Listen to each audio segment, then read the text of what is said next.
Сайн байцгаана уу хүмүүстээ. Сайн байна уу? Өнөөдрийн хичээлээр гуравдныг батаасан тойрог гэдэг сэдвийг үзнэ.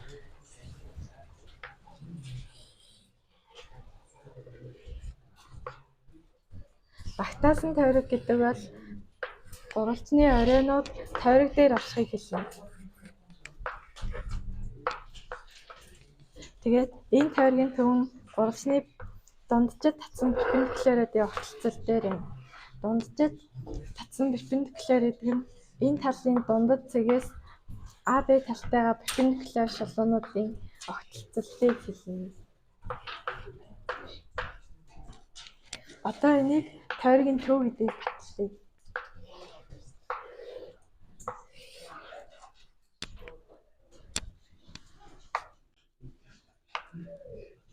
Өнцөг энийг m гэж тэмдэглэх юм бол өнцөг bm өнцөг am отой тэмдэг 90 градус. Хоёулаа перпендикуляр болохоор энэ хоёр 90 градус гэсэн үг. Тэгээд бас дундад шалгуун чинь am bm хоёр тэмцүү. Тэгээд бас тэр OM-ийн ерөнхий тал учраас гурвалжин bm гурвалжин am-тэй тал өнцөг талшин дээр тэмцүү байх нь. Хоёр гурвалжин тэмцүү нэгдэн тал өнцгүүд нь бүгд адилхан гэсэн үг. Тэгэхээр OB, OH хоёр тэмцүү. Яг энэтэйгээ адилхан чанараар энэ хоёр гурвалжин бас тэмцүү. Гурвалжин BMO гурвалжин NOC-тэй тэмцүү. Тийм болохоор OB, OC хоёр бас тэмцүү байх.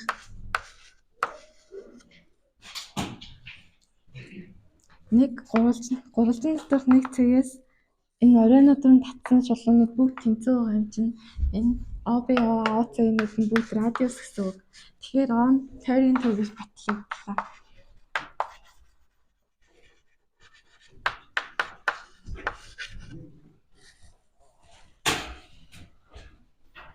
Одоо дараагийнхан чанар болохоор энэ тойргийн радиусыг ашиглаж гурвалжны талбай болох байгаа.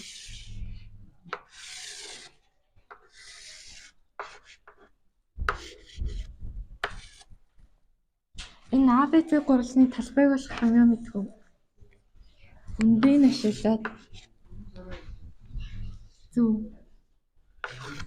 SABC гэдэг бол энийг H гэдэг юм гэлээ.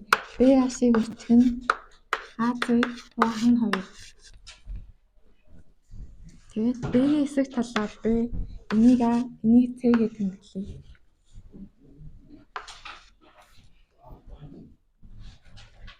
Тийм бол энэ чинь A-шийг үржих нь B-г баахан 2.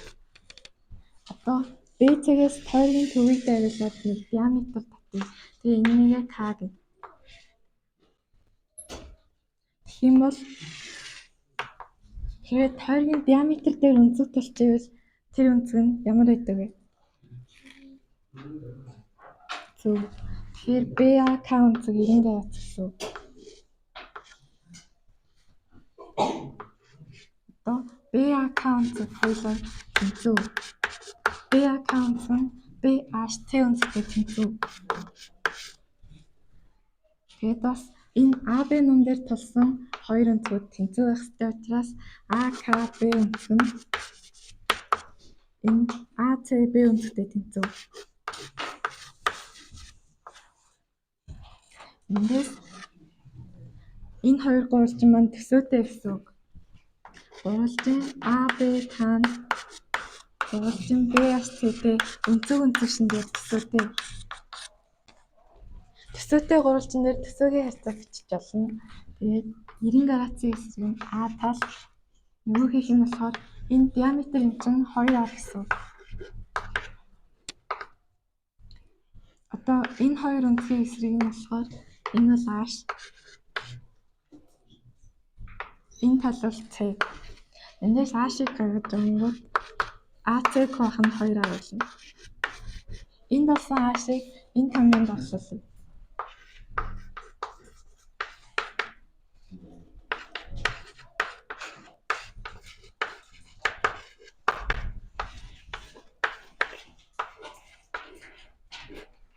Тэгэхээр R бол тойргийн радиус ABC-ийн гурвалжны талууд. Энэ ABC гурвалжны талбайг олохын тулд ийм томьёогоор хэлдэг байна. Энийг бичээд байгаарай.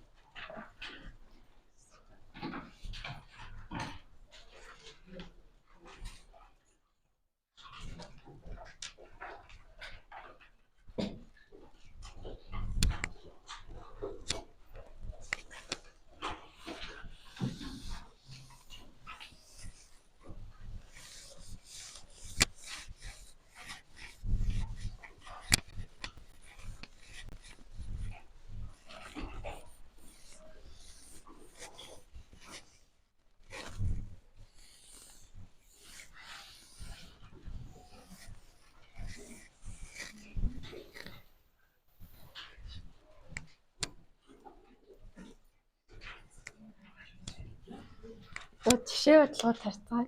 Номны 95 дугаар утасны 20 дугаар баталгааг хараарай.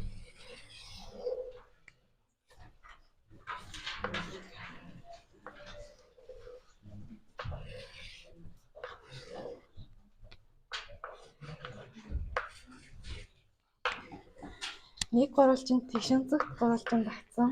Тэгээд катетууд нь 2, 3 харьцаатай.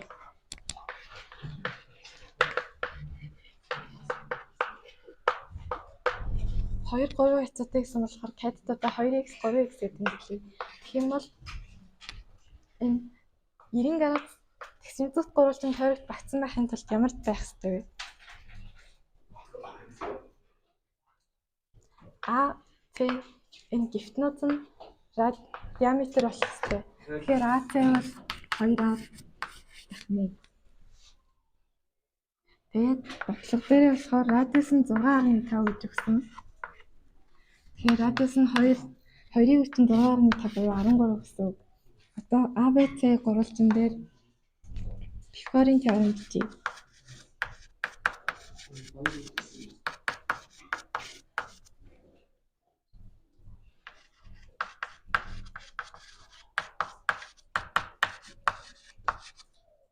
Энэ хэсгээ орлуулсан байгаа. Энийг эмхтэх юм бол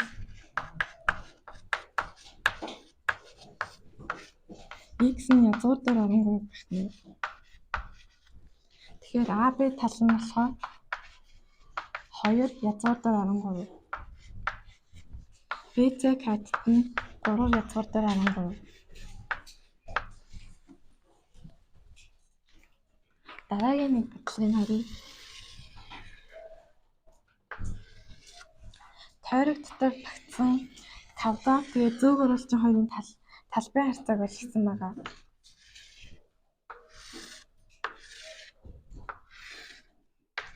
Тэгэхээр энэ квадрат байна. Квадратын диагонал ингээд татах юм бол энэ юу гэсэн үг вэ? Энэ диагонал нь тойргийн диаметр. Тэгэхээр диагонал нь 2R гэсэн үг шүү дээ. Тэгээд энэ квадратын чинээнд 90 градус өнцөг байгаа. Тэгэхээр энэ бол тэгшинцэгт гурвалжин учраас Пифагорын теорем бичиж болно. Квадратын талаа b гэжье. Энэ бол b квадратын нь b квадрат өнцөг 2r-ын квадрат. 2b квадрат нь 4r квадрат гэж.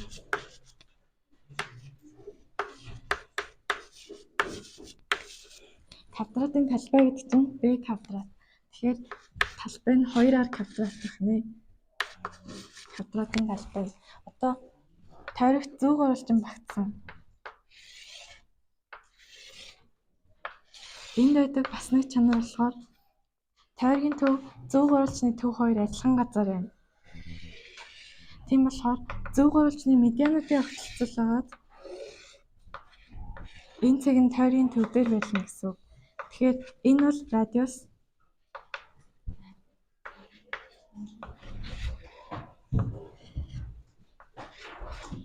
Зөв гурвалжны медианууд 2-1 харьцаатай хуваагддаг.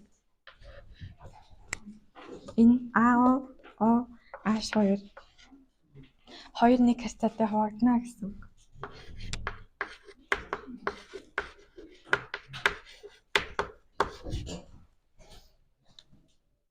Тэгээд бас АО гэдэг чинь радиус.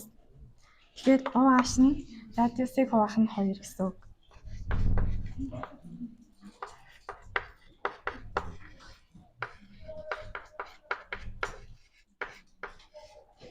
Эндээс энэ гурвалжны өндөр маань энэ хоёрыг нэмээд 2-ны 3 ааруулна.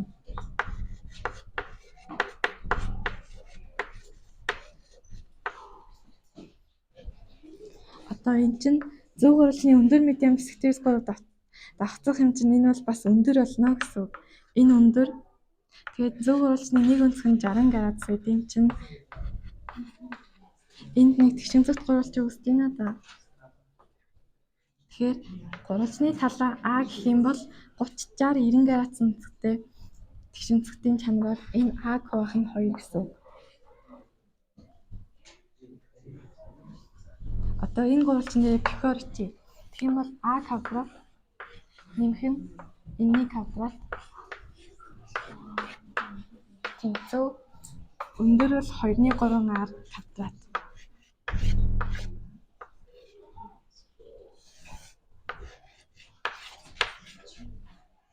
Одоо энийгээ эмхтгэвэл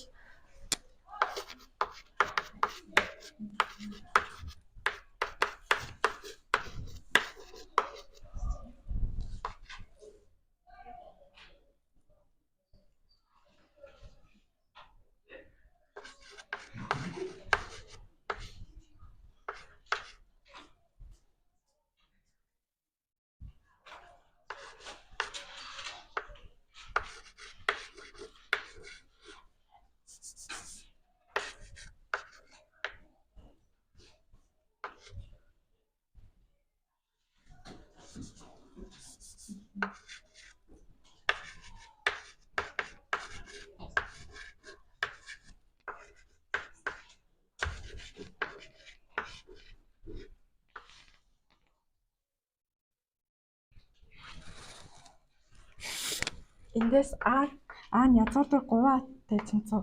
Тэгээд бас гурвалжны талбайг радиусын ашиглаж олдог томьёогоодоо оруулах юм бол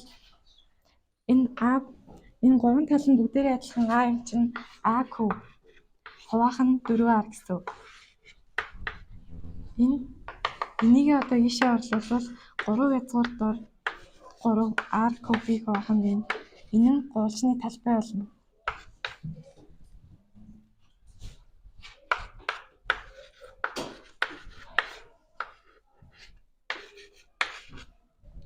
Одоо гурвалжны талбайгаа квадратын талбайд харьцуулъя.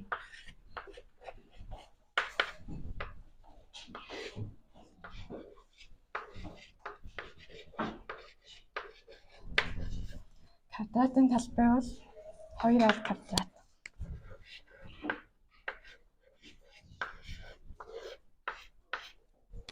Эндээс R квадратууд барагдаад энэ хоёр үржигдээд 8-ны 3 язгуурдаар 3 болох нэ. Бодлогоо тэмдэглээ таваарай. Өнөөдрийн хичээл ингээд дуслаа.